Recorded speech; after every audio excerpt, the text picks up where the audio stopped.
What's the meaning of bacteriological?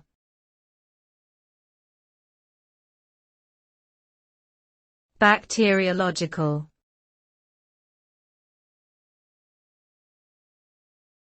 Bacteriological.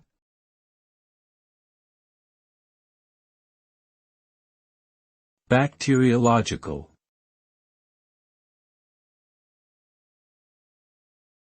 Bacteriological.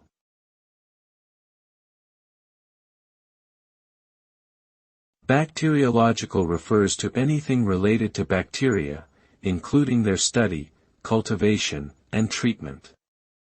The term derives from the Greek word bacterion, meaning a small rod or staff, which early microbiologists used to describe bacterium's shape. Bacteriology is a branch of microbiology that deals with the identification, classification, and characterization of bacteria. It involves the study of bacterial morphology, physiology, genetics, and ecology. Bacteriology plays a critical role in public health, as it provides insights into the prevention and treatment of bacterial infections.